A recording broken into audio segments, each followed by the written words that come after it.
Casa Editorial Lo que Importa y Uber presentan Animales Políticos con Daniel Matamala y Cristóbal Belolio. En el episodio de hoy, la tentación autoritaria. Conversamos con el exministro del Interior, Gonzalo Blum.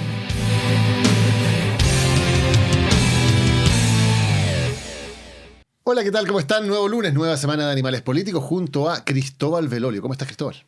¿Qué tal, Daniel? Yo muy bien, después de una semanita que anticipa la primavera. Ya están empezando a salir los primeros brotes. No los brotes de la economía al menos, pero sí los primeros magnolios en flor, como se dice. Oye, ya poético. ¿Qué pasó el fin de semana? Yo siempre he sido un poeta. Un romántico de la política. Sí, como el presidente Kast, muy romántico también en su explicación de lo que está ocurriendo, porque se anduvo desdibujando una batalla político-legislativa que en principio parecía carrera corrida, como se dice, ¿cierto? El énfasis en economía, tú estabas de acuerdo o en desacuerdo, todo el mundo decía, a esto vinimos, y legislativamente no se desordenó mucho el naipe, pasa el proyecto, vamos a ver ahora que efectivamente empiecen a correr las lucas, pero por lo menos esa parte está cubierta, y siempre se dijo... En seguridad, en cambio, este gobierno no partió con el mismo énfasis que partió en economía, se echó de menos el plan, tuvo que salir la ministra, ok, listo, se reconoce el error, se pone a Arrau dice, yo sí tengo un plan, ¿cierto? Y ese plan, insisto, en algo que parecía carrera corrida, porque navega a favor de los vientos, los chilenos quieren más mano dura, y aún así pasó Kaiser por al lado y les gritó... autoritarios, se pasaron. No, y la cosa se les complicó. Es bien impresionante lo que ocurrió. La última vez que nos reunimos el lunes estábamos esperando que saliera el texto de la reforma, que de hecho salió el lunes en la noche. Se da a conocer oficialmente el texto de la reforma constitucional del gobierno por seguridad. Quedamos todos peinados para atrás. O sea, yo cuando recibí el texto y lo empecé a revisar, digo, no puedo creer esto, digamos, y empezar a hablar con abogados para entender mejor el detalle de lo que se estaba proponiendo. Porque creo que lo primero que hay que decir es que esto no estaba en ninguna parte. O sea, no había sido dicho en campaña. No con esto Se había hablado de la posibilidad de que hubiera un estado de excepción más acotado para zonas más específicas, ¿no es cierto? Sí. Jamás se dijo que era necesario en campaña hacer 8 o 9 cambios profundos a la Constitución para empezar a hablar de seguridad. Y hay varios que son controversiales, pero sin duda el que se ha llevado la mayor parte de la atención tiene que ver con este nuevo estado de excepción, que de verdad yo creo que la pregunta sigue siendo ¿de dónde salió esto? ¿A quién se le ocurrió? ¿Quién visó que esto podía ser una buena idea?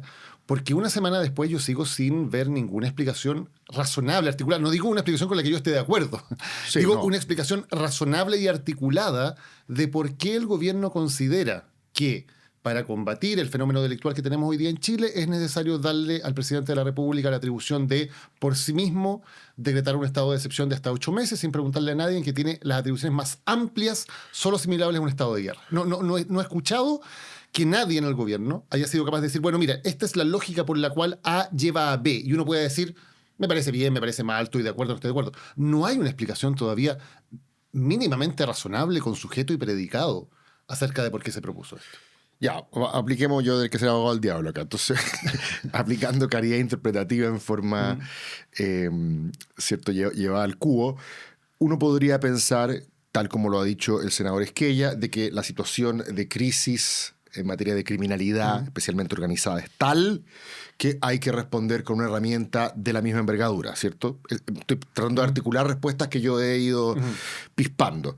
La otra, que es más estratégica, es que a veces en la vida dejar el tejo pasado tiene, ¿cierto?, una cierta función. Aunque tú sabes de que no necesariamente te la van a aprobar en los términos originales que la propusiste, el hecho que se le bajen un par de cambios hace que los otros crean que consiguieron algo y tú finalmente también obtengas lo que viniste a buscar, un poco lo que hace Trump. Esta idea de dejar el tejo tan pasado que ya pone la negociación en un lugar que hace que los otros se sientan ganadores si es que son capaces de moderarla, y finalmente Trump obtiene también lo que quiere porque logra instalar la reforma, si bien no en su versión original. Algo así como, no es que realmente hayan creído que siempre iban a poder pasar la que entregaron, pero con algo un poquito más descafeinado se contentan. ¿No te hacen sentido esas dos explicaciones? No me hace sentido por lo siguiente. A ver, en la primera... el propio Squella al par de días ya está diciendo, bueno, sí, en verdad vamos a cambiarla. O sea, digo, no hay una pero razón... por necesidad legislativa, no, Sí. no porque la crisis, que ellos mismos en campaña fueron bastante estridentes, digamos, en decir que estaba la embarrada en términos de delincuencia, no porque la crisis no sea grande, sino porque necesitan los votos. Claro, pero yo entiendo eso y lo podría entender en partes. Por ejemplo, cuando se dice hay que involucrar a militares en estos estados de excepción en el control del orden público, o hay que tener ciertas normas para el tema de las cárceles. Uno entiende que hay una, por lo menos, más allá de que uno esté de acuerdo o no, hay una relación entre el instrumento que tú estás pidiendo y el problema que quieres resolver. Sí. ¿No? Hay un problema de criminalidad, que evidentemente nadie lo discute, y tú quieres herramientas más específicas que permitan al Estado ir con mayor fuerza a combatir esas estructuras criminales. Lo que yo sigo sin ver, y de verdad he tratado de revisar toda la entrevista, escuché atentamente al ministro del Interior que estuvo ayer en Canal 13, al presidente que estuvo hoy día en Radio Infinita, es... ¿Cuál es la relación entre decir tenemos que combatir bandas criminales y decir la manera de combatir bandas criminales es que el presidente de la República durante 8 meses pueda detener a personas, perfecto, pueda interceptar comunicaciones sin una estructura, sin una revisión judicial, sin una autorización del Congreso? Entre esas dos cosas yo no veo solución de continuidad y creo que no se ha explicado una solución de continuidad más allá de decir tenemos un tremendo problema y necesitamos facultades extraordinarias. No veo cuál es la relación entre una cosa y la otra, si es que realmente lo que tú quieres hacer es combatir la delincuencia y no hacer cosas que se han hecho en otros estados en que estas herramientas se utilizan para otros fines. Tercera alternativa. Ya. No parece haber proporcionalidad entonces entre la herramienta que se busca y el problema. Creo que un poquito más allá, no solo proporcionalidad, que es un problema. No parece haber relación entre el problema que estás atacando y la herramienta que estás exigiendo para ese problema. De acuerdo. Me queda todavía que responda a la estrategia del tejo pasado. Y me queda una tercera que voy a agregar para complicarte el asunto. Ya, déjame la segunda, entonces. Déjame el tejo pasado. Creo que eso evidentemente es posible dentro de toda estrategia táctica. Ahora, si esa fuera la idea, dos cosas. Primero, me parece muy delicado que un gobierno juegue al tejo pasado en una cosa como esta, que no es, no sé, hablo de un 22% de impuestos para que haya un 23% o todo este tipo de cosas que son discutibles y conversables dentro de una democracia liberal. ¿Cuál es el nivel de impuestos o qué sé yo? No, ahí, por supuesto, toda esa estrategia del tejo pasado se entienden. Aquí no estamos hablando de un tema sencillamente de yo tengo una política pública, tú tienes otra y lleguemos a un punto medio. Estamos hablando de las cosas básicas que sostienen una democracia liberal. O sea, las cosas básicas que sostienen que hay derechos ciudadanos que no pueden ser conculcados por el Estado. Entonces, si esa fuera la estrategia, jugar al tejo pasado con este tipo de cosas, me parece que no es un lugar en donde se pueda jugar a una estrategia de negociación. O sea, son asuntos que son de convicciones democráticas. No de una negociación un poquito más allá, un poco más acá, me parece a mí. Y aunque después seas capaz de descafeinarla para lograr el éxito legislativo, ya te vas a haber granjeado un mote de autoritario o de liberal, podemos conversarlo más adelante, que no te lo vas a sacar, aunque la ecuación finalmente entregue un proyecto más moderado. O sea, yo creo que esta es la primera mancha que tiene este gobierno en términos de sus convicciones democráticas. Una mancha como clara, inocultable, porque es un proyecto de reforma constitucional que propone el gobierno, que a mi juicio, y creo que ha sido un concepto bastante generalizado, va contra los principios básicos de la democracia liberal. Ya, entonces la estrategia del tejo pasado, si esa fuese, cuando los tipos la estaban redactando, salió por el tiro por la culata y salió más cara, ¿cierto? Además no ha resultado. Porque no es que estén consiguiendo los votos. Claro. Más que una negociación en el margen, parece que van a tener que hacer algo bastante más sustancial. Tercera hipótesis.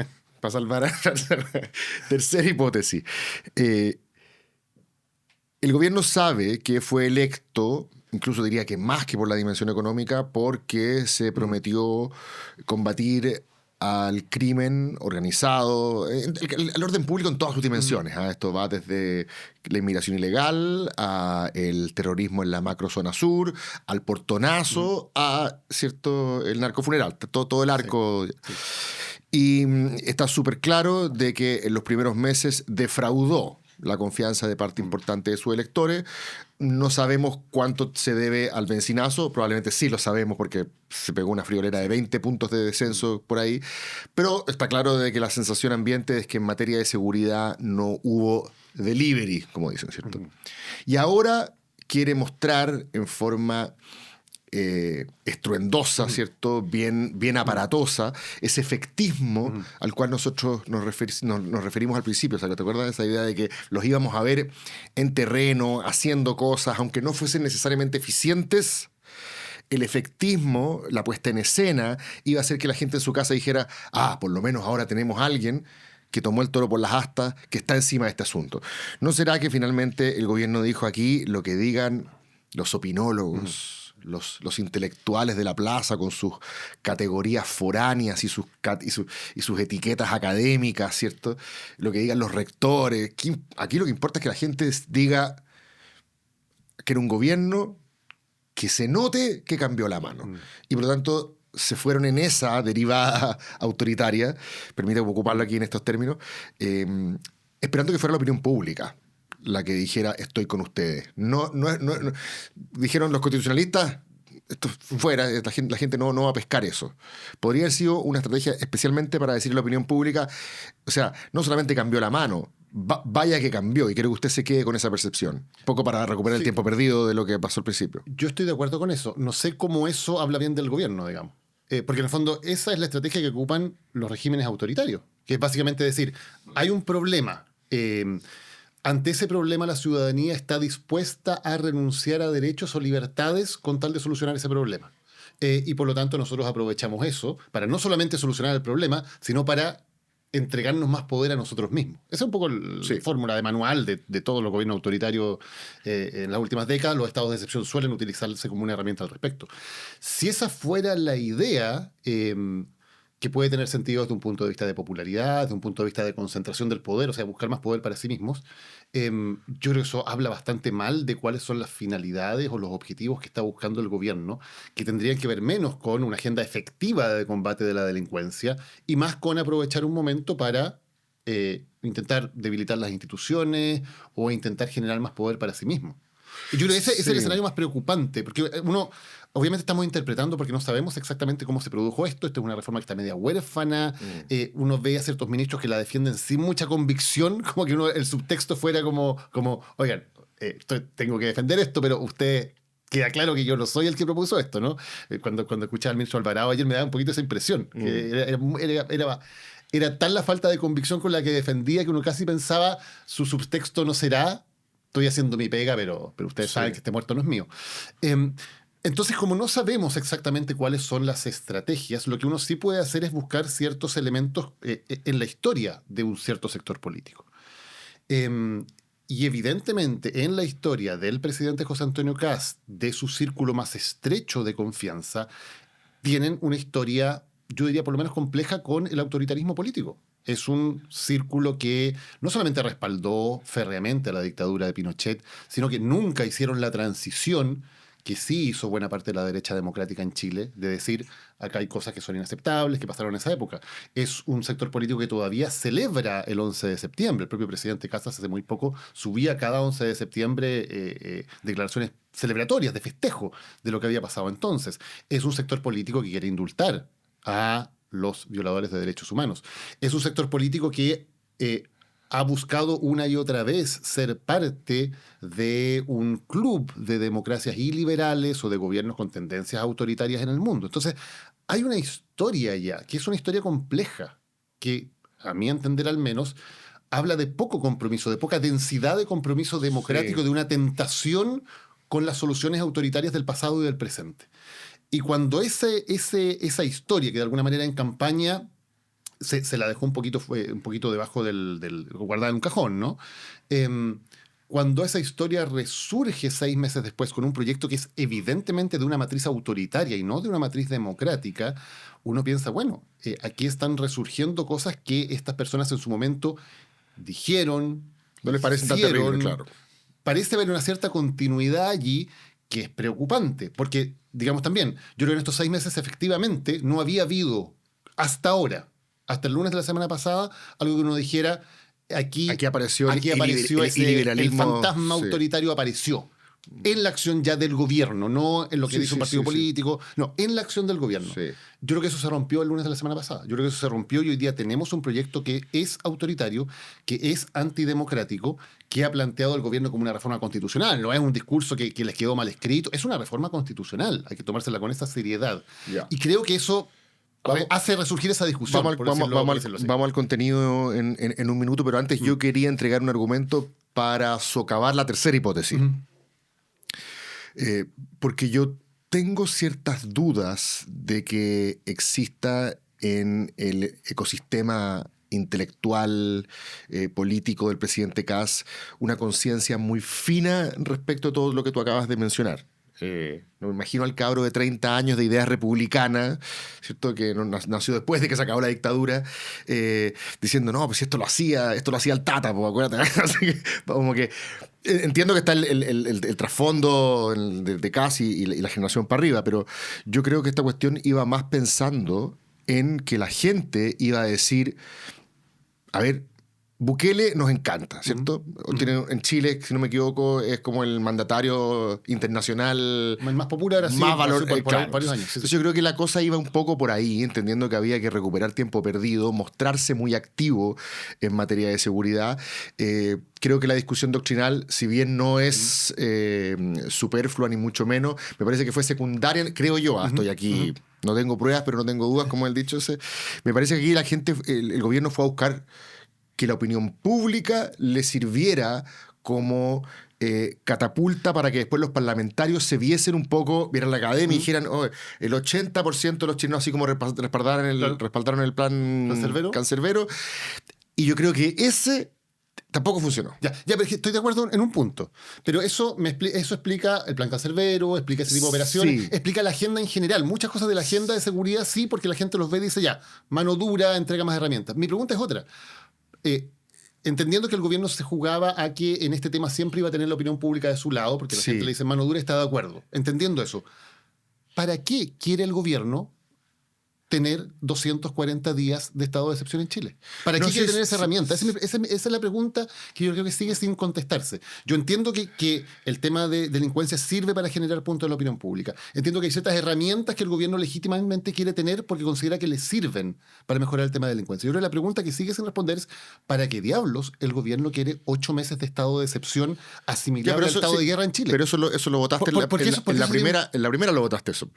Claro, pero ¿por qué eso sería una victoria para el gobierno? ¿Por qué el gobierno diría logramos lo que queremos si se aprueba esa reforma constitucional? Esa es mi duda. Yo creo que lo único que logra como victoria, si es que hubiese funcionado, porque después creo que claro, mi número. Pero tenemos que analizar lo que el gobierno quería lograr. Tú dices, a lo mejor no lo va a lograr, pero el gobierno presentó una reforma constitucional, yo entiendo, porque quería que se la aprobara. Yo sí. O con distintos cambios. Yo creo que lo que quería era que la gente dijera, tate, aquí está mi gobierno. Ya, pero aquí después iban a decir, no aprobamos la reforma, la vetamos. No, si el gobierno se la aprobaba tal cual. No, bueno, ahí te quedas con la herramienta. No creo que tampoco les moleste. y se la heredas a todos los gobiernos que vienen después. Sí, está bien. Peligro. Y por cierto, a ver, lo que yo creo es que esta reforma fue improvisada. Eso es un poco lo que quiero decir. Yo creo que esta reforma fue más bien improvisada. No creo que tenga una elaboración doctrinal muy sofisticada. Que sea el gobierno de los fomes no significa que sea el gobierno de los mateos. Es cierto que a veces hay mucha correlación entre fome y mateo. Pero ¿este no es el caso? Pero a veces no, ¿cierto? Yo creo que este no es el caso. No veo una elaboración doctrinal muy compleja. Y donde la vi, que si quieres lo vemos, lo conversamos la semana pasada, es en la justificación de la reforma y ahí el famoso mote de democracia iliberal que está como mega instalado hoy día en el debate.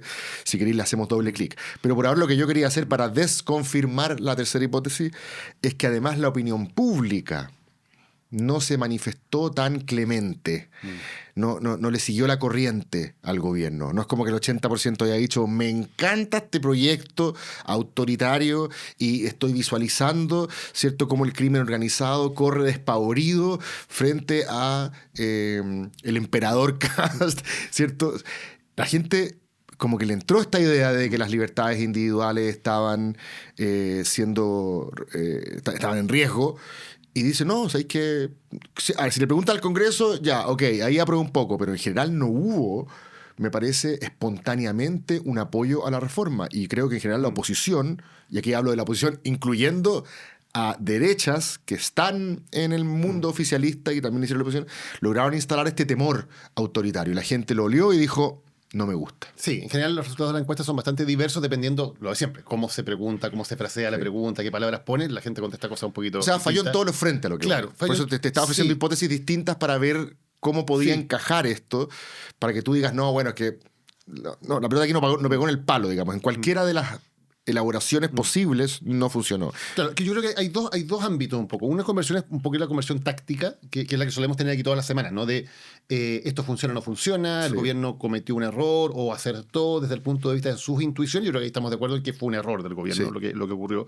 Pero yo creo que esta semana en particular hay una cosa que es más importante que la táctica. A ver. Que es las convicciones, o qué tanto creemos realmente todo el sistema político en Chile, qué tanto cree realmente en las convicciones básicas de una democracia liberal. O sea, que tiene que haber una división de poderes, que el poder de la autoridad tiene que estar siempre muy controlado, que tiene que haber una serie de contrapesos, que los ciudadanos tenemos derechos que no pueden ser conculcados, que esos derechos son anteriores y más relevantes que el poder que tenga un presidente para llevar adelante tal o cual política. Yo creo que todas las convicciones liberales. Es una discusión súper de fondo que creo que se abrió en este caso, porque creo que hay un proyecto que en el tema del estado de excepción, y yo creo que en otros temas también, como en esta especie de lista negra de organizaciones que puede hacer el presidente con la venia del Senado, creo que abre esa discusión por primera vez en mucho tiempo en Chile. Yo creo que en 36 años de democracia yo no recuerdo que alguna vez haya habido un proyecto que presenta el gobierno que,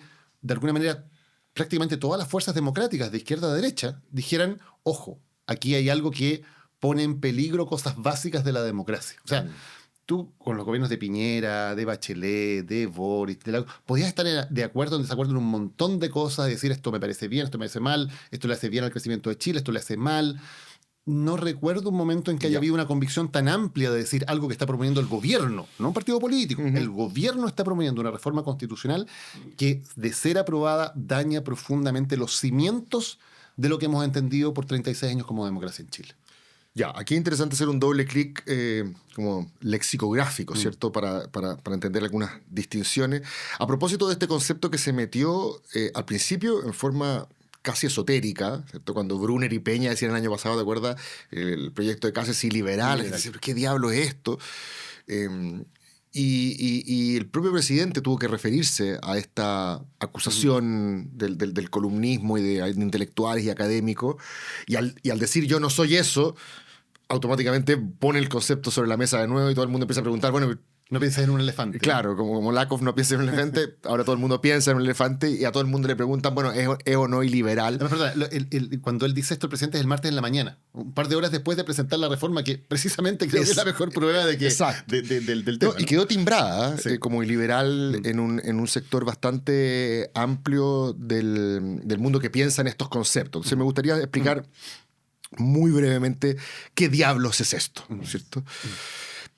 Nosotros usualmente, y tú lo dijiste varias veces en tu alocución recién, hablaste de democracia liberal, ¿cierto? Se habla de democracia liberal y no solamente de democracia, porque se entiende que la democracia liberal como fórmula tiene dos orientaciones que a veces van en paralelo, a veces se tensionan entre sí y a veces se complementan muy bien, pero en principio son dos cosas distintas, ¿cierto? Democracia es que la voluntad del pueblo se manifieste, ¿cierto? Especialmente a través de las urnas, y en un marco de igualdad política, ¿cierto? Todos valemos lo mismo. El pueblo manda, como decía Roxana Miranda, ¿cierto? Esa es la patita democrática. La patita liberal, ¿cierto? En esta combinación que emerge como victoriosa después de la Guerra Fría, cuando Fukuyama habla del fin de la historia, está pensando justamente en esta fórmula política llamada democracia liberal, con economía de mercado, pero principalmente democracia liberal. La patita liberal lo que dice es, ok, el pueblo manda, pero sujeto a ciertas limitaciones, ¿cierto? Y esas limitaciones tienen que ver con los derechos individuales, que no pueden ser violados ni aún a pretexto de beneficio colectivo.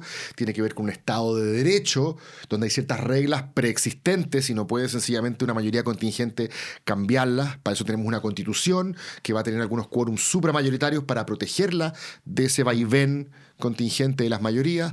Vamos a tener órganos encargados de vigilar y controlar al poder. Vamos a tener un banco central que va a determinar la política monetaria para que no dependa del gobierno de turno. Vamos a tener una contraloría que va a velar por la legalidad de los actos administrativos. Vamos a tener un tribunal constitucional que se va a preocupar de que la Constitución se respete. Es decir, pesos y contrapesos. Entonces, la patita democrática es la que habilita, ¿cierto?, que la voluntad del pueblo se manifieste y efectivamente mande, y la patita liberal es la que le dice, ok, pero no solamente la pregunta es quién manda el pueblo, sino cómo ejerce ese poder, hasta dónde. Lo que se estaría erosionando ahora... Y que todos nosotros como ciudadanos tenemos derechos también que el Estado no puede conculcar. Exacto, las libertades individuales y derechos de las minorías. Que están marcados en la Constitución y que están establecidos como tales y que ninguna autoridad política, ninguna mayoría puede decir, porque somos mayoría, le vamos a quitar sus derechos básicos a la ciudadanía. Exacto. Entonces, esa combinación llamada democracia liberal es la que en el mundo se estaría erosionando. Esto no es una cuestión meramente local, como tú también has estudiado bastante. Hay algunos como Orbán, que de hecho se declaró orgullosamente demócrata y liberal. Claro, él fue el que pone esto como una especie de bandera de orgullo, de decir, efectivamente, yo creo que el pueblo tiene que mandar y hay que sacarse de encima algunas de estas instituciones que están hechas para impedir que la soberanía popular se exprese. Correcto, que el pueblo se manifieste y la voluntad del pueblo se manifieste de la forma menos constreñida posible. Porque además estos obstáculos en otros lugares son supranacionales, por ejemplo. Tratados internacionales que hacen que la gente crea que no decide sobre su propio destino. En el caso del Brexit. En el Brexit se decía take back control, queremos volver a tomar el control y que no decidan por nosotros los burócratas de Bruselas. O en el caso de Chile hay que salirse de la ONU, hay que salirse de los derechos humanos, ¿no? O tribunales de expertos, comités de expertos que muchas veces acuerdan en el caso de los 30 pesos en Chile, para qué hablar, ¿cierto? Le entregan en su función consultiva insumos al proceso político y mucha gente, la gente dice, bueno, pero ¿quién eligió a estos expertos? Entonces está la idea, si esto fuese un matrimonio entre democracia y liberalismo, de que en último tiempo el cónyuge liberal se ha salido con la suya y ya nadie escucha al cónyuge democrático, y muchos de hecho definen populismo como la revancha de la democracia contra ese sistema de pesos y contrapesos, ¿cierto?, supuestamente digitados por la élite, que no permiten que el pueblo se manifieste. Y esto es interesante porque y en las últimas décadas esta idea de la democracia liberal, hablábamos de Orbán en Hungría, podemos hablar de Trump en Estados Unidos, pero ha sido también marcada por mandatarios de izquierda. El caso más evidente es el de Chávez en Venezuela, que él, en nombre de decir, yo hablo en nombre del pueblo, gano elecciones una y otra vez, soy mayoría y por lo tanto voy desarmando y desmontando una a una las estructuras de la democracia, ¿no? Entonces esto se puede utilizar desde izquierda o desde derecha, el término de que la democracia o el pueblo tiene que mandar por encima de derechos, instituciones o todo tipo de cortapisas. De hecho, probablemente la primera asonada contra este andamiaje vino por la izquierda, ahora en último tiempo viene por la derecha, pero no es muy distinta desde ese punto de vista. Y lo que es revelador del proyecto del gobierno es que en su mensaje dice exactamente esto, Daniel. Lo dice, dado que el Tribunal Constitucional ha hecho una interpretación extensiva de las libertades individuales, ¿cierto? Y no nos permite, lo voy a castellanizar, ¿cierto? No nos permite actuar con la mano dura que el pueblo nos encomendó, es que nosotros vamos a alterar el balance en la dimensión constitucional, ¿cierto? O sea, de alguna manera está siendo bastante explícito respecto de la orientación llamada iliberal de esta reforma. Y fue también el discurso que en términos públicos se intentó plantear. La primera entrevista del ministro Arrau, por ejemplo, él dice, bueno, preguntémosle a la gente si la gente está de acuerdo o no con esto. Hagamos una encuesta, dice el ministro Arrau, antes de que se le desarmara el naipe y que se demostrara que tampoco tenían todas las cartas en ese momento.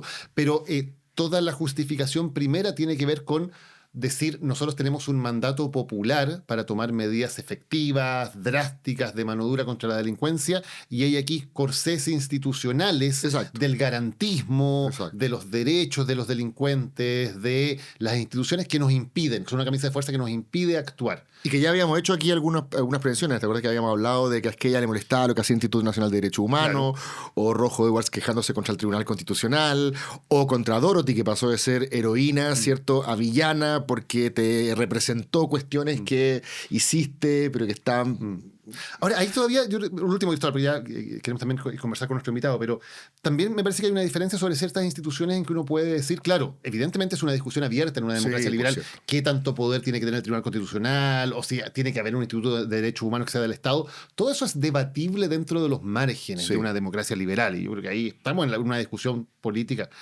Yo creo que se pasa una línea roja demasiado grande cuando tú ya no estás discutiendo sobre qué tanto poder tienen las instituciones, cómo se diseñan los contrapesos, sino con darle un poder omnímodo que se asigne a sí mismo una autoridad política y que le permite conculcar los derechos básicos de los ciudadanos. Ahí es donde yo digo, esto ya no es una discusión política sobre cuáles son esos márgenes, sino que derechamente es un ataque autoritario sobre lo que nosotros consideramos que son las cosas básicas de la democracia, que tú y yo tenemos derecho a la libertad, que tenemos derecho a la privacidad, que tenemos derecho a una serie de circunstancias que hoy día están garantizados constitucionalmente. Tanto es decir que el único momento en que esos derechos pueden ser conculcados es si el Congreso declara que estamos en guerra contra otro país. ¿No? Pasar de eso a el presidente puede declararlo cuando se le ocurra, porque hay una amenaza a la seguridad, es un salto gigantesco que me parece a mí que nos saca totalmente de la discusión política y nos pone en una esfera que es distinta. Sí, y es importante aquí porque mucha gente dice, oye, pero ¿por qué inventan estos términos y nos dicen derechamente autoritario, ¿cierto? Y uno tiende a veces a pensar en la dicotomía democrático-autoritario. Estos serían gobiernos democráticos en el sentido de que fueron elegidos por mayoría popular, ¿cierto? Pero que erosionan sistemáticamente estos corsets institucionales a los cuales tú te referías. Entonces, en ese sentido se dice, para ser más preciso, democracia y liberal, pero perfectamente uno podría pensar que en la medida de que los controles, de que los contrapesos se erosionan, hay una tendencia hacia la concentración de la autoridad y una tendencia hacia el, por tanto, autoritarismo. Que en el extremo lleva a Venezuela, porque Chávez e incluso Maduro al principio seguían ganando elecciones, después no, digamos, pero seguían ganando elecciones y seguían yendo por la deriva autoritaria con una mayoría, o el ejemplo hoy día más clarísimo es el de Bukele, que una mayoría lo apoya, pero evidentemente ha llevado a su país a una deriva que es dictatorial. Última cosa, Arrau, se desinfló Arrau, tenía dedos para el piano, parecía como le pusimos pero así. Y yo creo que se mandó un tropiezo gigantesco. Sí, porque además en lo táctico, que también es importante tocarlo, Quirós, digamos que no es el mejor compañero de la sala, digamos, pero hizo la pega de sondear su reforma. Había acuerdo central en los partidos de derecha de que había que avanzar en esa dirección, pero socializó previamente. Y reformas que eran, además, básicamente lo que se había hecho en campaña. Aquí Arrau sacó un conejo del sombrero. Arrau o no se sabe quién, digamos, sacó un conejo del sombrero que no se había hablado en ninguna parte. Exacto. Y eso yo creo también generó bastante molestia y ruido interno. Y parte de ese ruido interno es el que vamos a conversar con nuestro siguiente invitado. Ya, vamos a saludar a Uber y a explicar algunas de las nuevas facilidades que está dando para que podamos planificar nuestros viajes y nuestra vida. Hay dos herramientas nuevas. Una se llama precio fijo y la otra se llama pase de viaje. ¿Cuál vas a explicar tú, Cristóbal? El precio fijo. Okay, dale. Por ejemplo, pides un viaje para ir al trabajo, yo que me tengo que ir a la universidad, y lo primero que pides... Tú viajas a una universidad que queda lejos, en la precordillera. Y un día me puede costar 8 lucas, el otro día me puede costar 15, ¿cierto? Cambia. Y para que esto ya no sea un problema, es decir, la variación, y pueda planificar el gasto, ¿cierto? Uber anunció una primera herramienta que se llama precio fijo. ¿Qué es lo que es el precio fijo? Puedes proteger el valor de tu trayecto habitual durante 30 días, como una especie de congelamiento, ¿cierto?, de la tarifa. Al pagar una tarifa única de 999 pesos, por luca proteges ese precio por 30 días. Y si cuando pides el viaje el precio es menor a esa tarifa congelada, se te respeta el precio menor. Ya, oye, tengo otra alternativa que también te puede servir, que es el pase de viaje. En el fondo, que es cuando haces trayectos a un lugar también más o menos específico, uno que va al trabajo, que va a ver algún familiar siempre, puedes comprar paquetes de 5, 10, 15, 20 incluso trayectos a ese lugar por adelantado. Entonces no tienes que preocuparte de las variaciones de la ruta, sino que ya tienes comprado ese paquete con una cantidad de viajes. Un prepago. También. Algo así. Así también es otra posibilidad para planificar mejor nuestros presupuestos, además en tiempos complejos como los que estamos viviendo. Está buenísimo. Entonces tenemos el precio fijo y pase de viaje, las nuevas herramientas de Uber. Ya estamos de vuelta en Animales Políticos, como todos los lunes, revisando la contingencia política nacional. Hemos tenido mucho de qué discutir con Daniel y se nos une al panel en este segundo bloque Gonzalo Blumel. Gonzalo Blumel lo conocen todos seguramente, no solo fue ministro en Piñera II, además trabajó en el primer gobierno de Sebastián Piñera. Yo pensé que era abogado, me entero que es ingeniero. Escribió además una crónica muy comentada sobre los días agitados del estallido social y en torno a ese proceso, la vuelta larga. Gonzalo Blumel es Evópoli, entiendo, el partido sí, claro. sigue existiendo legalmente. Sigue existiendo legalmente. Así que una voz muy interesante para poder conversar de esto y otros temas. Un gusto, Gonzalo, que estés con nosotros. Gracias, Cristóbal, Daniel, por la invitación. ¿Qué tal, Gonzalo? Gracias por acompañarnos. Gracias. Quería partir preguntando tu opinión acerca del tema de la semana, ¿no? De esta reforma constitucional del gobierno, siendo que tú además fuiste ministro del Interior del presidente Piñera en uno de los momentos más difíciles de nuestra historia reciente. ¿Qué impresión te dejó el proyecto del gobierno? No muy positiva, ciertamente, por varias razones. Primero, porque yo creo que es un error político constitucionalizar la discusión de la seguridad y en general de las políticas públicas. Y eso como que ya, yo siento que los chilenos como que quedamos vacunados después de los dos procesos constitucionales. Y desvía el foco lo importante, la prioridad. Yo creo que es una buena noticia que el gobierno se haya puesto a tono en la agenda de seguridad, pero las prioridades, a mi juicio, eran otras, ¿no? Fortalecimiento de las policías, segregación carcelaria, seguir la ruta del dinero, fuerzas de tarea conjunta entre las policías para combatir el crimen organizado, y nada de eso va a pasar a partir de una reforma constitucional. Segundo, me parece que no era necesaria, porque, y esta es una cuestión que me tocó conocerla de cerca, ¿no? El estado de excepción por emergencia te entrega atribuciones suficientes, creo yo, para lo que se persigue, ¿no? Al punto que hoy día se está aplicando el estado de excepción en la Araucanía. Y en la Araucanía para perseguir delitos de terrorismo que se cometen en la macrozona sur. Y tiene la ventaja que tiene el control del Congreso, que el gobierno ya dijo lo dijo el presidente del Partido Republicano en realidad, que había llegado a un acuerdo para que haya un control ex ante. O sea, incluso con los cambios que están proponiendo ahora, esta reforma quedaría más limitada incluso que la que existe. Entonces, innecesario, ha generado una tremenda controversia. Estoy de acuerdo con lo que se ha dicho y lo que ustedes habían planteado antes, de que desde el punto de vista de la democracia liberal, aquí claramente hay una cuestión que es preocupante, entregarle un poder omnímodo. El liberalismo surge precisamente para controlar el poder, y aquí tú estás entregando un poder omnímodo a un mandatario que puede ser un buen mandatario, o puede ser Eduardo Artés, admirador de Corea del Norte en un futuro distópico. Entonces, en general, creo que no sale nada bueno, digamos, de lo que se presentó en la reforma constitucional, porque en la agenda amplia hay más de 30 medidas y hay cosas que son súper valiosas. ¿Y coincides con que esto de alguna manera es un gesto o un paso que tiene más que ver con una democracia iliberal o como un autoritarismo? ¿Una reforma constitucional como esta? Sí, yo creo que la reforma tiene rasgos iliberales claros. De ahí a decir que el gobierno iliberal me parece que hay una distancia, claro. Porque es un gobierno más bien de talante conservador, que cosa que me parece que es legítima, es parte de las expresiones válidas de la democracia. Y si uno mira los últimos 6 meses, me cuesta encontrar algo que uno diría, bueno, aquí veo a Bukele, aquí veo a Orbán, qué sé yo. Pero en esta reforma aparecen cosas que sí son preocupantes, y por eso yo creo que es una buena noticia que el gobierno esté viendo cómo salir de esta discusión, porque claramente le está echando agua fría, puso el freno a mano y están en un entuerto, y yo creo que están tratando de encontrar una salida digna.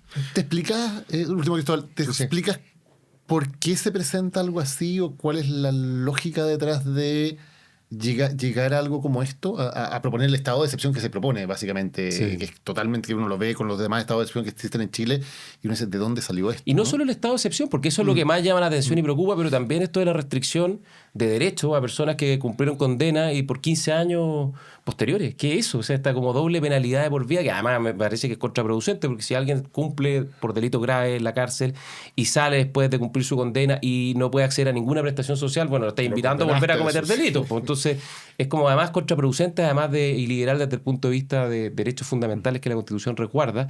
Esto que el Senado también o órganos políticos declaren cuáles son las bandas o los grupos del crimen organizado. Todas esas cuestiones son muy raras, pero la reforma constitucional es lo que más preocupa. Y si uno dice, bueno, ¿por qué hicieron esto? Cosa que hoy día además nadie reconoce la autoría, todos como que miran un poco para el lado, se hacen un poco los lesos, y además esta cosa extraña de decir, bueno, lo presentamos, pero lo podemos cambiar si ustedes quieren.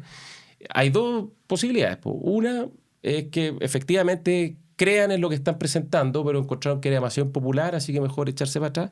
O dos, por frivolidad. Cosa que también es menos mala que la primera, pero también es mala porque gobernar es una cosa muy seria.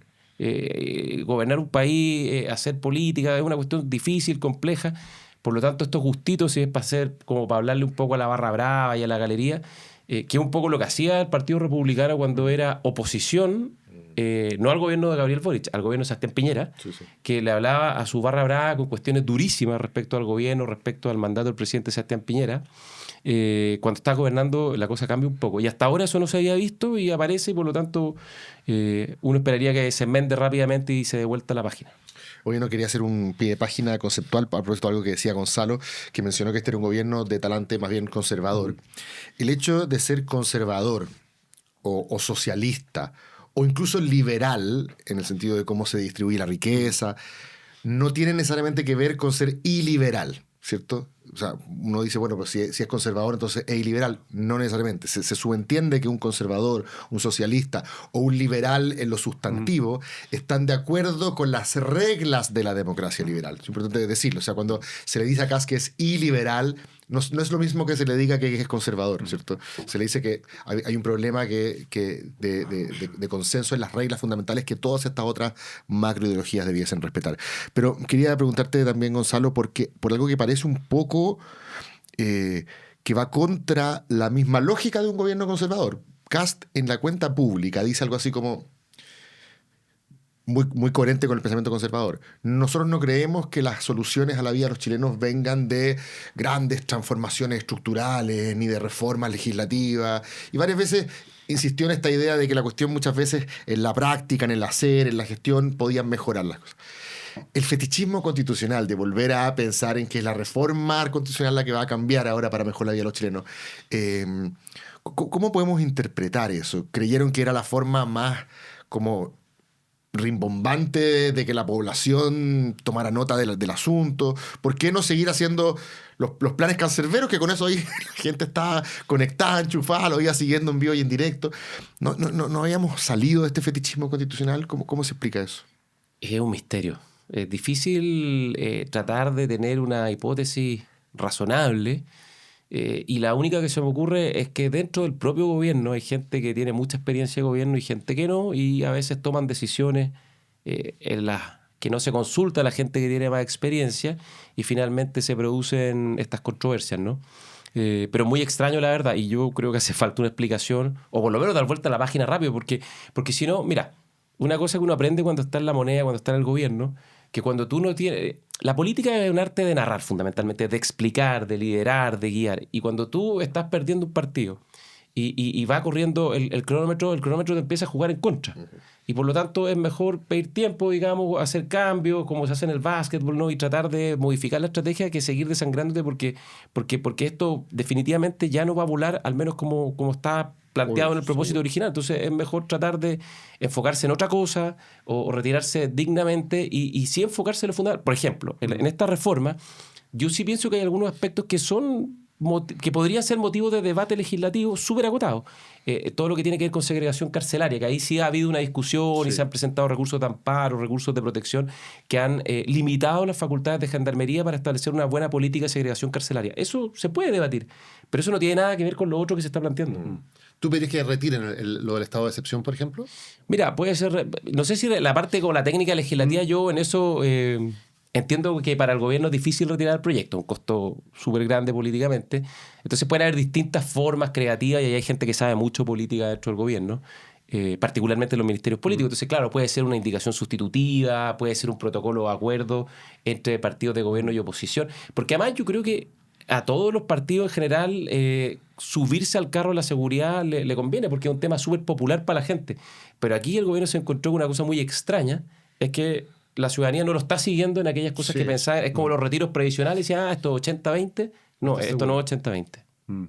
Gonzalo, tú tienes una experiencia aquí bien única en Chile porque te tocó probablemente la pega más difícil e ingrata que le haya tocado a un político chileno, que fue asumir como ministro del Interior justo a una semana del estallido, ¿no? poco de rebote, bueno, hay toda la historia de cómo llegaste finalmente a aceptar ese puesto, pero el caso es que quedas a cargo del Ministerio del Interior y Seguridad Pública en ese momento época. Todavía, sí, en medio de la mayor crisis de orden social, digamos, o de orden en las calles que haya vivido Chile en las últimas décadas. Quería preguntarte desde esa experiencia, ¿cómo funcionan los estados de excepción y qué tan útiles son como herramienta? Porque en ese momento hubo, en algunos periodos, estado de emergencia. En algún momento se llegó a pensar en el estado de sitio, que es este famoso momento en que el presidente Piñera como que tiene que tomar una decisión un día en la noche, que las protestas nuevamente se habían salido de control, y finalmente él decide no declarar ese estado de excepción y darle tiempo a que pudieran negociar el acuerdo constituyente. Desde esa experiencia también, que tienen muy pocos, ¿cómo ves esto del estado de excepción y las normas que incluiría este estado de excepción que se estaba proponiendo? Mira, a ver, primero, para ser bien preciso, a mí como ministro del Interior durante el estallido no me tocó ser ministro con estado de excepción, porque yo asumí 10 días después del inicio de la crisis, y justo el día anterior el presidente Piñera había tomado la decisión de terminar con el estado de excepción constitucional que decretó el 18 de octubre en la noche. Entonces yo asumo el cambio de gabinete sin los militares en las calles, cosa que a mí me parecía bien, porque yo soy muy contrario a que los problemas de seguridad pública y de orden público en particular estén a cargo del mando militar. Porque me parece que son más bien, aunque hay violencia que se expresa, y creo que los militares pueden contribuir en el control de esa violencia, especialmente como la que vimos el 18 de octubre, y particularmente asociada a la infraestructura crítica, que ya tenemos una reforma que permite eso, además, a propósito de lo que el gobierno busca. Los militares no están entrenados para el control del orden público, están entrenados para la guerra. Esto se ha repetido mucho y ellos saben que si salen a la calle y tienen un fusil, o no lo van a usar o lo van a usar para disparar a matar. Y por lo tanto me parece que en una democracia, y particularmente una democracia liberal, las soluciones políticas a los problemas sociales y políticos siempre tiene que ser la primera de todas las herramientas. Y creo además que una cosa que es virtuosa la forma en que están planteados los estados de excepción en Chile, particularmente los que están asociados a la seguridad pública, al control del orden público, es el control político del Congreso. Porque tú decías, bueno, el 12 de noviembre el presidente, esta famosa disyuntiva, si sacaron o no sacaron a los militares, por de pronto no era estado de sitio la alternativa, era un nuevo estado de excepción de emergencia por orden público, porque el estado de sitio es muy estricto respecto a... te lo tiene que aprobar inmediatamente el Congreso, tiene creo que 5 días para pronunciarse, y en ese momento con la oposición que teníamos al frente no había ni una posibilidad, de hecho nos advirtieron que ni una posibilidad de seguir con cualquier diálogo político si el gobierno sacaba a los militares a la calle. En cambio, el estado de excepción te da 30 días, son 15 días más otros 15 días renovables, entonces tú tienes un poquito más de margen para usarlo, pero al saber que lo tienes que renovar a los 30 días, te obliga a pensar caminos para solucionar la crisis más allá del camino de la fuerza militar. Y eso yo encuentro que es una cosa valiosa, porque de lo que se trata una democracia liberal es precisamente de ponerle límite al poder y particularmente darle una oportunidad, particularmente era lo que buscaba el presidente Piñera en ese momento, a la política de conducir la crisis y a las instituciones democráticas más que a los fusiles militares. Y entonces la decisión que se tomó en ese momento es esa. Con esa experiencia, ¿ves que hay alguna circunstancia en la cual pueda ser útil que un presidente pueda tener por 8 meses sin autorización del Congreso, y además con la amplitud de las medidas, ¿no? Que incluyen la suspensión de la libertad personal, la suspensión de la privacidad de las comunicaciones? Porque una cosa que nos preguntábamos con Cristóbal era ¿en qué tesis o de qué manera uno puede decir este tipo de estado de excepción va a ayudar a combatir a la delincuencia? ¿En qué manera uno puede decir esto son medidas muy extremas pero que son necesarias para poder combatir la delincuencia? ¿Ves que hay alguna es que el relación? estado de excepción actual, por alteración del orden público, ya te entrega herramientas. Son Estado de suficientes. emergencia contemporánea. El vigente me refiero. Claro. El que está en la Constitución, que dice que son 15 días más 15 días, después requiere renovación del Congreso, después de como 3, 4 meses de renovaciones, tiene más plazo. Hoy día no se renueva cada 30 días, sino que creo que es cada 4 meses. Ya te entrega un montón de herramientas que son súper lesivas para los derechos de las personas. O sea, la restricción de la libertad de movimiento, tú puedes poner toques de queda, le puedes entregar el mando a un militar, como ocurre hoy día en la Araucanía, y eso ya está ocurriendo. Y de hecho, en la Araucanía, con las herramientas actuales, se ha producido una baja importante de los delitos. ¿Que se ha solucionado el problema? Evidentemente no, pero hay más seguridad en la macrozona sur. Entonces, no logro entender por qué un nuevo estado de excepción haría una diferencia si ya cuentas con herramientas y que están mucho más resguardadas desde el punto de vista de los controles políticos, legales, jurídicos que la Constitución tiene que darle a sus ciudadanos. Entonces, esto lo hemos hablado mucho con abogados, pero desde la experiencia de alguien que estuvo ahí teniendo que dilucidar eso, ¿no ves que haya tampoco una explicación razonable de por qué alguien podría creer que esto es necesario? Un ejemplo concreto, el tema de la interceptación de las comunicaciones. Hoy día, los jueces, si tú construyes, no es muy complejo construir un caso por ejemplo, en temas de narcotráfico, de que tú tienes indicios con el Ministerio Público y la acción penal que tiene el Ministerio del Interior, que ahora lo tiene Seguridad Pública, para poder pedir autorización a un juez para poder interceptar comunicaciones. Y eso hoy día se hace a cada rato y se filtran por la prensa todo el tiempo y estamos todo el tiempo discutiendo sobre filtraciones en distintos medios respecto a distintos casos judiciales. Los jueces otorgan esas autorizaciones. Entonces, ¿por qué tú buscas soslayar la autorización del juez y hoy día el sistema es bastante expedito? Entonces, la verdad no me parece necesario, porque con las herramientas actuales, además, de hecho, el estado de excepción que está hoy día en la Constitución te permite delimitar geográficamente las zonas donde tú vas a intervenir. Entonces, la verdad no me parece que sea una gran ganancia desde el punto de vista de los beneficios, y sí me parece que hay un riesgo gigantesco. Nuevamente lo pongo en el extremo distópico, que un mandatario que tenga muy malos propósitos puede hacerse esa herramienta por 8 meses para poder requisar bien, interceptar comunicación y tomar preso a personas sin control judicial. Eso obviamente es muy riesgoso.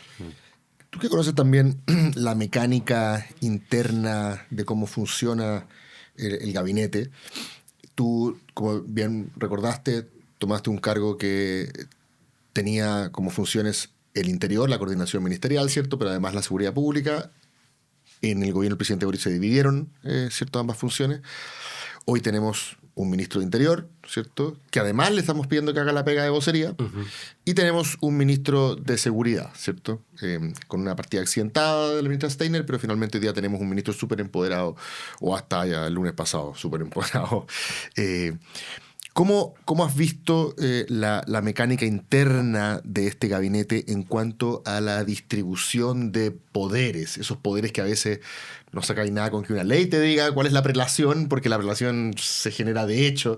De alguna manera tú seguramente viste ministros más o menos poderosos dependiendo de sencillamente la gravitas que transmitían, o su cercanía con el presidente, etc. Entonces, ¿cómo has visto ese ajedrez del poder, principalmente pensando en el ministro Alvarado, el ministro Arrau? ¿Compartes lo de las vocerías? Aunque creo que Alvarado ha intensificado su vocería. No, ahora está todos los lunes haciendo vocería. Desde que se criticó que no había vocería. Pero eso, ¿y cómo has visto también esta separación entre seguridad e interior? ¿Sirve para algo? Son muchas preguntas, sí, puede que olvide la mitad, pero de las que me acuerdo, lo primero, la separación interior-seguridad me parece que es súper importante, porque la seguridad es un tema hoy día cada vez más complejo, y haberle dado al Ministerio del Interior, que antes no era así, el control o el mando sobre la seguridad, hace muy complejas las cosas, porque la gestión política ya en sí es una tremenda tarea. Entonces, además, tenés que hacerte cargo de las policías. Y segundo, pasaba algo que era bien negativo para la gestión de la seguridad, que es que, como estaba en interior, la mayor parte de las personas que entraban a los temas de seguridad eran en general operadores políticos, porque es un ministerio político. Entonces uno dice, bueno, si para salud, que es un tema clave, hay buenos salubristas en el Ministerio de Salud, o para educación hay expertos en pedagogía, ¿por qué en seguridad, que es el tema más prioritario hoy día y más complejo? Porque no teníamos este fenómeno del crimen organizado transnacional, no tenemos especialistas civiles en seguridad, porque la policía necesita un mando civil. Necesita tareas, necesita objetivos, necesita controles, necesita check and balances. Y la policía operaba muy autárquicamente, y hay demasiados ejemplos de que eso era así. Por lo tanto, me parece que la reforma fue positiva en ese sentido.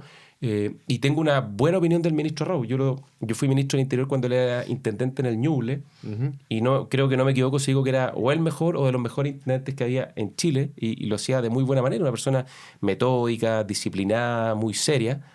Entonces, por eso es extraño lo que ha pasado con esta reforma, y ahí voy al otro punto grande de tu pregunta, es la dinámica de la toma de decisiones dentro del gobierno.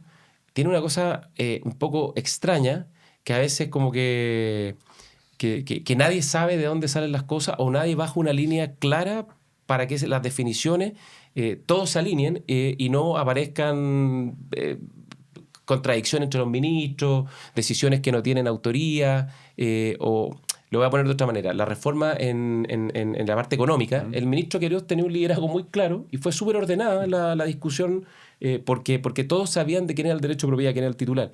En cambio, por ejemplo, cuando vemos que aparece un ministro o el ministro de Defensa opinando de temas de política internacional, o cuando vemos al ministro de Vivienda diciendo que va a haber un 24% de aumento de la discusión presupuestaria para su ministerio, falta bajar la línea clara que permita ordenar y que no se provoquen estas contradicciones, que pueden ser menores, parte de la anécdota, pero al final del día le quitan energía y le quitan eficacia a la acción del gobierno. ¿Pero ese no es el ministro Interior el que tiene que hacer esa pega?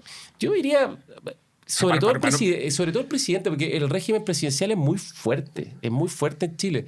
Y mira, el presidente Piñera, a nosotros los ministros, nos decía un par de cosas muy claras. Primero, hay un jefe. Y eso el presidente Piñera le encantaba recalcarlo y decía, ese soy yo. Este es un régimen presidencial y nos recordaba el artículo de la Constitución que nadie podrá arrogarse las atribuciones del jefe de Estado y lo recordaba regularmente.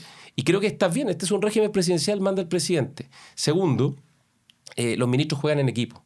Y era muy severo para cuestionar a sus ministros cuando los ministros invadían el ámbito de atribuciones de otros ministros. Y lo tercero, no se olvide nunca, nos decía que este es un proyecto que va más allá de las personas. Este es un proyecto colectivo donde usted no está solo, usted no se manda solo y además, volví a repetirnos, tiene un jefe. Eso era lo más importante. Lo que más le gustaba repetir. Claro, porque yo creo que además, perdona, creo que el presidente Piñera... de alguna manera creía que él igual lo hacía mejor que cada uno de los ministros de su ministerio. Sin duda. Era ministro de Hacienda, era ministro de Interior, era ministro de Sector. Y el micromanagement también es un problema. Sí, yo en ese sentido creo que también tiene algo positivo esto que hace el presidente Kast de dejar jugar a sus ministros. Claro, eso pero me refería. Entre medio yo creo por que eso, está... Por eso te preguntaba por el rol de Alvarado, porque me da la impresión de que el perfil del ejercicio del cargo en Kast es distinto al de Piñera, ¿cierto? Y uno pensaría que Alvarado está ahí justamente para hacer ese rol de coordinación ministerial, ¿cierto? Ayer se le vio un poco incómodo defendiendo la reforma, que yo quiero pensar es de Arrau, porque bueno, de ahí viene, ¿cierto? Pero bueno, ya me contestaste la pregunta, pero uno pensaría que, dadas las características personales del presidente Kast, es el ministro Alvarado el que debe tener mayor conducción política. Mira, yo creo que el ministro Alvarado es un gran político, lo conozco mucho, le tengo mucho aprecio, trabajamos hartos años juntos, probablemente es de los políticos más talentosos que hay hoy día, pero necesita también que el presidente lo ayude y que apenas algún ministro se vaya por la libre, que le le cante claramente la línea. O sea, cuando el ministro de Vivienda se va por la libre, cuando el ministro de Defensa se va por la libre, cuando sale un ministro de Defensa opinando la ley Lafkenche o el convenio 169 de la OIT, uno se pregunta, bueno, ¿qué está pasando ahí? Y ese es el tipo de cosas donde ahí en un régimen presidencial hay que ejercer, digamos, claramente esos lineamientos. O cuando el ministro del Interior reconoce que él no estaba enterado de que el gobierno había presentado un recurso ante el Tribunal Constitucional. Hay claramente hubo una falta de deferencia muy grande, muy inexplicable, y efectivamente si tú quieres realmente tener a un primus inter pares, esas cosas no pueden pasar, evidentemente. ¿Cómo ves el futuro de... no hay una coalición de gobierno propiamente tal, pero bueno, hay partidos que apoyan al gobierno en el Congreso, que tienen 1 o 2 ministerios a lo más, ¿no? Hay algo así como un apoyo político de Chile Vamos junto al Partido Republicano a este gobierno. ¿Cómo ves eso? ¿Hay un futuro ahí? ¿Hay suficiente coincidencia tanto política como humana, digamos, afectiva, para que eso pueda irse consolidando como una alianza de gobierno? ¿O crees que es algo muy, muy circunstancial y que siguen siendo proyectos muy distintos, el de Chile Vamos y el de Republicano?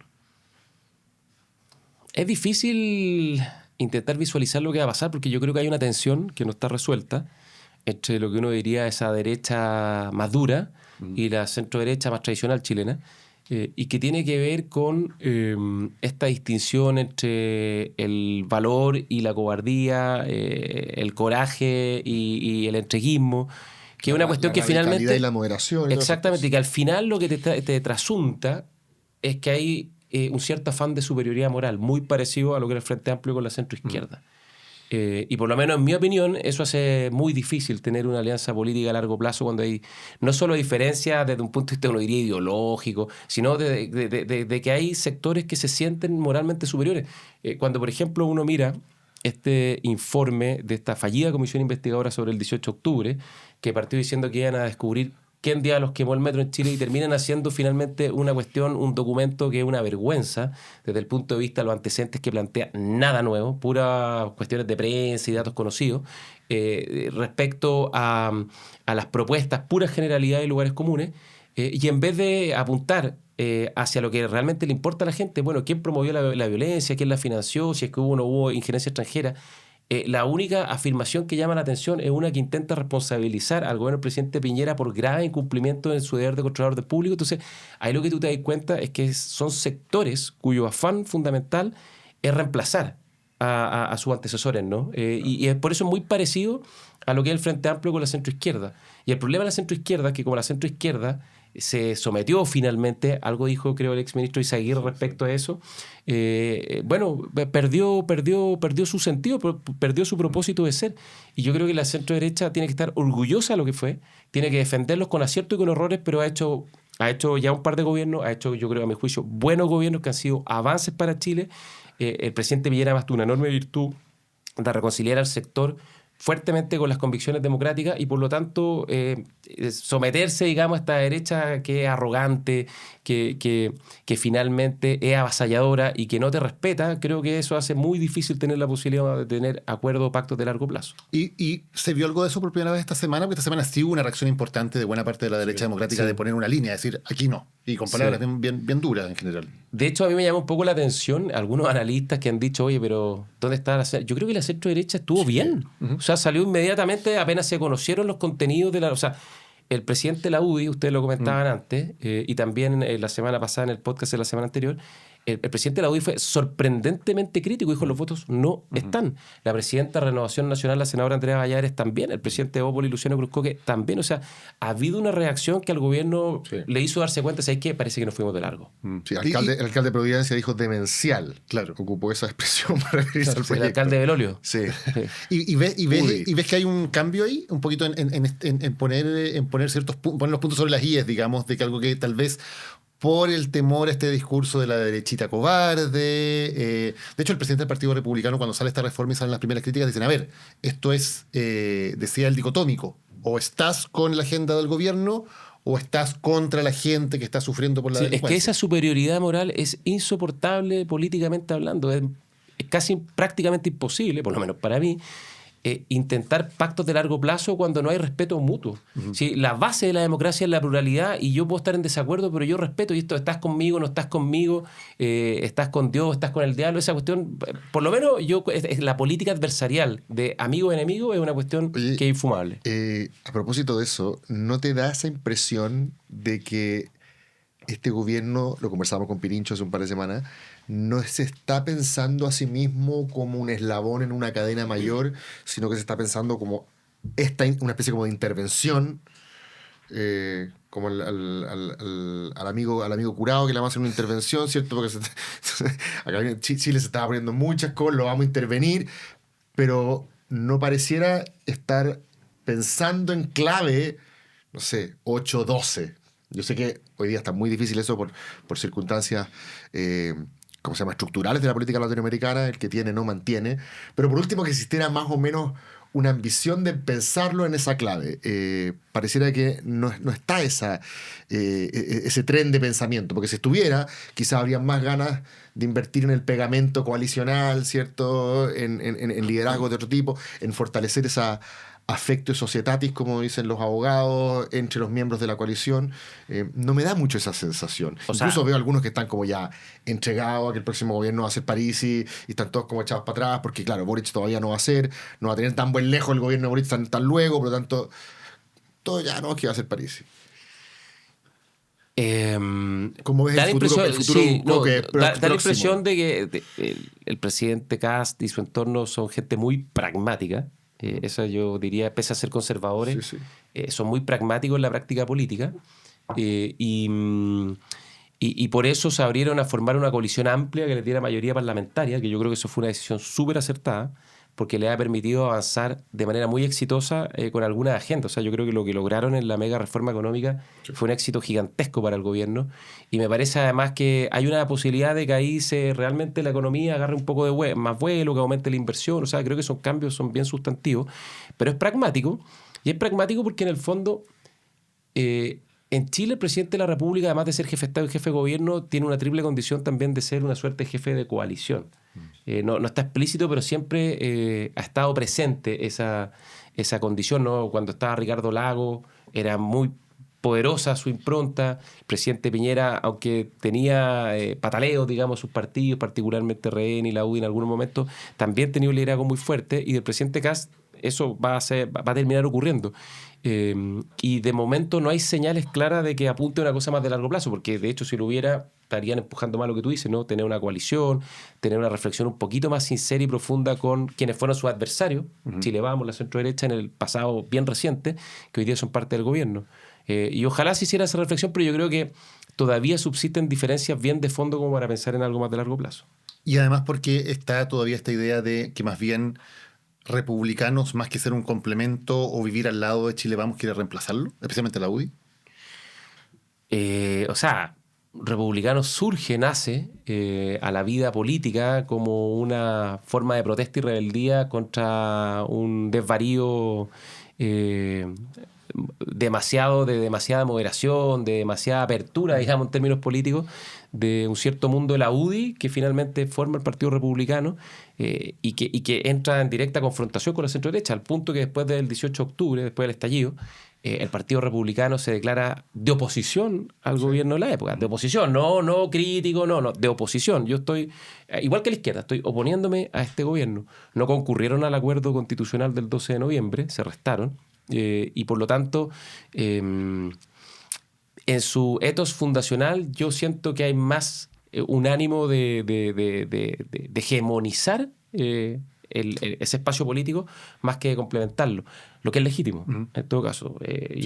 Hay que reconocer que el presidente Kast ha hecho la pega, hizo la vuelta larga, se fue a fundar un partido político, recorrió Chile 1000 veces, y esa cuestión yo creo que es bien notable desde el punto de vista de su compromiso con la actividad política, pero para quienes no están dentro de su tribu, sino más bien son adyacentes como los que estamos en Chile Vamos, obviamente ahí yo creo que hay más bien un desafío que hoy día está en pausa, una pax romana, por la necesidad de sacar adelante al gobierno, que es una necesidad importante. Y hasta ahora, porque una cosa es el Kast diputado, el Kast candidato, el Kast presidente de partido, sabemos cuál es su historia.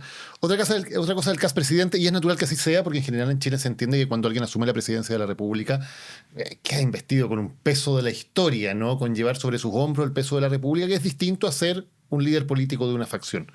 ¿Cómo crees que ha sido ese tránsito? ¿Ves a un presidente realmente tomando esa consideración? Que fue lo que algunos dijeron, bueno, en algún momento algo de ese tránsito hizo el presidente Boric, ¿no? Que es distinto el presidente que salió del que llegó a la moneda. Uno puede decir qué tanto eso es táctica o qué tanto es realmente una convicción. Es una buena pregunta también. ¿Qué crees que ha pasado con el presidente Kast? ¿Lo ves investido en su rol de continuador de la República, o lo ves todavía como más bien un líder más bien partidario, un líder más bien de trinchera? Yo escribí una columna hace un tiempo, es malo citarse a uno mismo, es una pésima costumbre, pero escribí una columna que se llama Elogio a la moderación, donde le reconocí al presidente Kast, previo a la reforma constitucional, naturalmente, una cierta tendencia a la moderación, y al propio ministro Arrau, cuando el ministro Arrau asume en seguridad, reconoce la agenda de seguridad del gobierno anterior, de Carolina Toá y del presidente Boric, cosa que le costó bastante molestia de las huestes de las barras bravas de su propio sector, ¿no? Pero me parece que era correcto, porque la agenda de seguridad, mientras más visión de Estado tenga, va a funcionar mejor.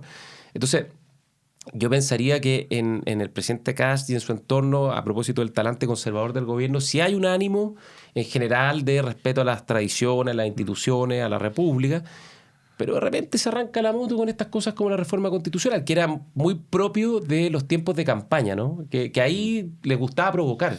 Y yo creo que eso tiene que ver con que ellos han sido muy inteligentes y muy hábiles en comprender que la política moderna funciona en base a la provocación, sobre todo por lo que hacen los algoritmos, la inteligencia artificial, que premian al provocador y castigan al moderado, al fome, al latoso. Y lamentablemente gobernar es un arte más bien fome, es un arte, gobernar bien me refiero, hay gente que le gusta gobernar de otra manera, pero los buenos gobiernos, los que perduran, más bien son fomes, son institucionales, buscan acuerdos, buscan construir república. y uno esperaría que el Partido Republicano sintonice con esa idea, porque por algo se llama Partido Republicano. Claro, pero tú lo decías, ¿no? El Partido Republicano es un partido que siempre ha sido de oposición, ¿no? Nació en el gobierno de la presidenta Bachelet, en el gobierno del presidente Piñera fueron oposición y bastante dura también. Sí, muy dura. Muy dura. En el gobierno del presidente Boric, por supuesto.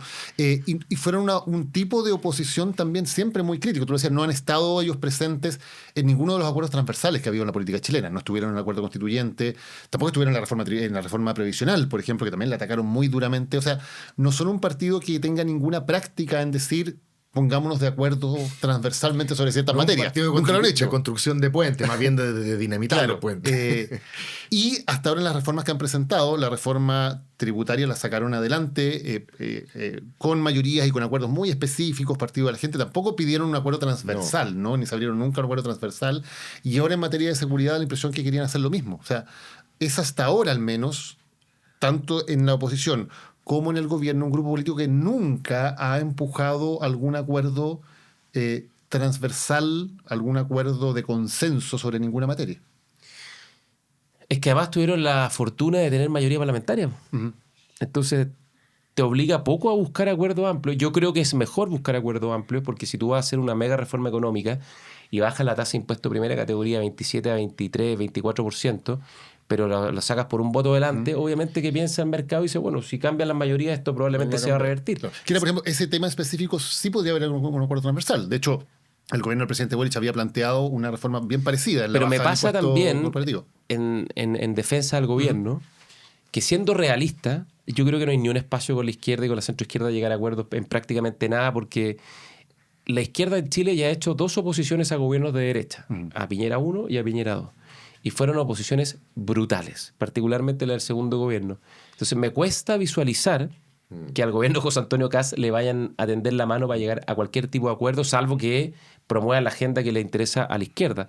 Entonces, ante la disyuntiva de tener que avanzar o de gastarse hasta el infinito para sacar su agenda, creo que finalmente la decisión correcta es avanzar, aunque sea con acuerdos parciales y acotados, como fue con el Partido de la Gente o como fue con algunos senadores por el tema de la invariabilidad tributaria. Lamentablemente así está la política chilena. Ojalá no fuera así, pero lamentablemente está así. Y el gobierno es corto, tiene 4 años y tiene que tener resultados. Y para tener resultados tiene que avanzar, tiene que materializar su agenda. Sí, no, pero ahí quería hacer un punto que yo creo que además... Y es cierto que en lo contingente hoy día, yo estoy de acuerdo contigo, Gonzalo, pero este es un gobierno cuyos elencos han manifestado previamente, incluso sin saber cuál es la correlación con la cual se van a encontrar ahora. Estoy pensando en los tiempos de la segunda convención del Consejo Constitucional, cuando se filtraron una serie de chats donde los tipos decían, nunca buscamos el consenso. O sea, estábamos esperando saber quién eran nuestros adversarios para poder ir a decir a la gente... Esta es la línea divisoria.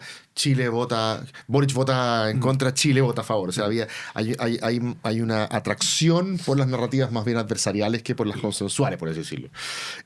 Ahora, te quería hacer una pregunta inescapable, ¿cierto? Tú no eres el vocero de Bópoli, ni mucho menos, pero había ahí un proyecto que parecía interpretar a una nueva generación de chilenos que nacieron en un Chile democrático, ¿cierto? El primer partido de derecha post-Pinochet, en toda regla, digamos, en Chile, que en materia económica suscribía los principios del sector, pero en materia política, ¿cierto? Tenía credenciales impecablemente democráticas, y en materia, llamémosle, moral cultural, valórica, parecía tener mucha mayor apertura. Tú, de hecho, fuiste el ministro que, si no me equivoco, promulgó la ley de identidad de género. Así que tenía un perfil liberal, ¿cierto? Y los estudios mostraban de que las bases así eso era en comparación con la UDI y RN. Sin embargo, por distintas razones, se potenció el otro caso. La cosa era o Felipe o José Antonio y terminó decantando en José Antonio en un momento que mucha gente creía que la cosa iba por el proceso de secularización cultural de la sociedad chilena, por un proceso de más apertura cosmopolita. La gente pensaba que quizás la cosa iba a ir para una derecha más liberal, y sobre todo porque los triunfos de Piñera de alguna manera así lo auguraban. Y sin embargo, el elástico rebotó al otro lado, ¿cierto? Cuando la izquierda se puso, elevó la temperatura, el elástico pegó allá, ¿cierto? No potenció a este mundo que germinaba, sino que terminó José Antonio Kast. La última elección, los votos además, ¿cierto? fueron esquivos y están discutiendo con el Tribunal Constitucional. Entiendo que eso ya se zanjó. Evópolis sigue siendo un partido legal, pero ¿cómo visualizas tú el pasado, presente y futuro de ese proyecto? Perdona por la pregunta tan compleja, pero imagino que toda esta cuestión la tenés que haber ya fraguado en tu cabeza. Sí. A ver, evidentemente los últimos años no han sido buenos para Evópolis por distintas razones. Yo creo que hay algunas más estructurales. La política se ha polarizado en Chile y en el mundo de manera muy brutal, y estos proyectos que apuntan, digamos, a la construcción de acuerdos más amplios, al diálogo democrático, a la tolerancia, a la pluralidad. Si ustedes se fijan, levanten la cabeza y miren a nivel global qué gobierno, qué líder político. Mark Carney en Canadá, ya es como el caso que todos nombran porque es el caso. ¿Ah? Y gracias a que Trump lo toreó, si no, exactamente. si no lo habría ganado. Y una realidad política, social y cultural que no tiene nada que ver con Chile. O sea, este es un problema, un fenómeno bien global. Ya no existen, qué sé yo, los Tony Blair, los David Cameron, eso ya se fue, digamos. Fueron tiempos que volaron. Y en el caso de Chile, yo creo que a nosotros nos tocó una coyuntura bien compleja, ¿no? Que fue tener un rol bien sustantivo, bien decisivo en el gobierno del presidente Piñera en el segundo, especialmente durante la crisis del estallido y la pandemia. O sea, tenían el Ministerio de Interior y de Hacienda. Y de Hacienda, los dos sí. ministerios más importantes. Y en un momento en que la política chilena está hiperpolarizada y la crítica fue feroz y sostener decisiones tremendamente impopulares para un lado de la vereda o para el otro lado de la vereda. Por ejemplo, la decisión de no militarizar la crisis social y buscar una salida política, una salida pacífica, institucional con el acuerdo del 12 de noviembre, fue muy cuestionada por el lado de la derecha. Sí. Y por otra parte, para los retiros después para la pandemia, también nos tocó sostener una posición muy impopular, que era como quemarse con ácido sulfúrico, porque todo Chile estaba a favor del tema de los retiros. Hasta la UDR, de hecho, yo que Evópolis fue el único partido que votó Evópolis por el presidente. Yo considero que es un mérito, mucha gente no, que es el único partido que votó todos los retiros siempre en contra. Todos los retiros siempre en contra, porque consideramos que era una política bien dañina, la verdad, y el tiempo terminó dando la razón en ese sentido, pero igual a mí me parece que esa no es una explicación suficiente. O sea, yo creo que el problema es parte del... Es parte de eso, y yo creo que el problema de fondo es que en tiempos de polaridad, quienes creemos, digamos, en una derecha liberal que apunta, digamos, más bien a un país donde primen la diferencia pueda ser procesada, donde se puedan construir acuerdos, donde se respete la libertad, la diversidad. Yo creo que no hemos sido capaces de encontrar un relato, un discurso que traccione, que haga sentido, que sea además un discurso de rebeldía, porque como hay un libro famoso, La rebeldía se volvió de derecha. La rebeldía siempre fue más bien de izquierda, ahora se volvió de derecha. Y si uno está como entre medio, se queda como en medio de la nada, y cuando uno está en medio de la nada en política, finalmente se queda sin votos. Y por eso yo creo que el gran desafío que tenemos nosotros en Evópolis, y en general los sectores que apuntan un poco más hacia el centro, no la moderación per se, sino en el fondo a no creerse dueño de la verdad y pensar que el país se construye entre todos y no entre amigos y enemigos, es encontrar ese relato que hoy día está muy difícil de encontrar. Y ese relato está manteniéndose en esta posición que es como estar dentro del gobierno sin ningún poder tampoco real, pero ser como parte del oficialismo medio sí, una cosa ambigua. Esa fue una discusión que tuvimos cuando fue la segunda vuelta, y un debate interno en Evópolis bien fuerte. Y había algunos que estaban por incorporarse al gobierno, otros que no, discusión legítima. Finalmente se impuso la mayoría de sumarse al gobierno, y eso obviamente afecta la identidad, porque cuando tú quieres ser un proyecto político, Evópolis probablemente nunca va a ser un partido de 10, 15, 20% del electorado, pero tener un nicho, ser bien representativo, cuando estás dentro como en el medio de la manada, digamos. Se difumina tu identidad. Claro, tu identidad desaparece, se hace muy difícil. ¿Y cuál es tu opinión? Yo estuve del bando de los que perdió, digamos, por eso está acá y no hay ministro de Cultura. Claro, es que además que a mí me pasa, yo soy un pésimo ejemplo porque para mí se hace muy difícil esa convivencia con los sectores de la derecha más dura, después de haber experimentado oposición tan dura desde esa misma derecha, ¿no? Sin haber tenido una mínima reflexión de decir, ¿sabe qué más? Sí, quizás nos fuimos de largo, era porque teníamos un cierto propósito de instalarnos. Esa conversación nunca se dio, creo que ya no se dio, y por lo tanto reconstruir un afecto societati, o construirlo, no reconstruirlo, construir un afecto societati es muy difícil. ¿Y tú preferirías que Evópolis saliera del gobierno? Tu opinión personal, digo. Mira, cuando uno cree en la política como proyectos colectivos, lo primero es que hay que entender que a veces se está en la mayoría, a veces no se está en la mayoría, y la mayoría tomó una decisión. Y de momento, mientras las condiciones no cambien, la decisión pienso que debe seguir siendo la misma, que es seguir empujando desde dentro del gobierno. Yo no formo parte del gobierno, pero hay militantes destacados que están adentro y me parece que es súper respetable. ¿Te parece llamar al presidente a ofrecerte un cargo? ¿Qué le dirías? No me va a llamar. Después de esta entrevista, ¿no? Mira, colaborar en cosas desde afuera no tengo ningún problema. No, pero colaboración crítica le No, colaboración crítica. O una embajada, como aceptó el presidente de Bópoli, que le abría la guata y después tampoco, se fue embajador. El Salvador dicen que está disponible. Eso podría ser. No, lo que pasa es que no, porque yo siento que uno tiene que, tiene que estar completamente comprometido con la visión que hay detrás, con el proyecto. Mi partido apoya al gobierno y esa decisión la respeto y que se mantenga, obviamente, para empujar aquellas cosas que son importantes para que Chile salga de algunos problemas muy graves que tiene actualmente. Gonzalo Blumel, un placer tenerte acá en Animales Políticos. Muchas gracias. Muchas gracias por habernos acompañado. Y gracias a ustedes también. Nos vemos el próximo lunes en Animales Políticos. Chao.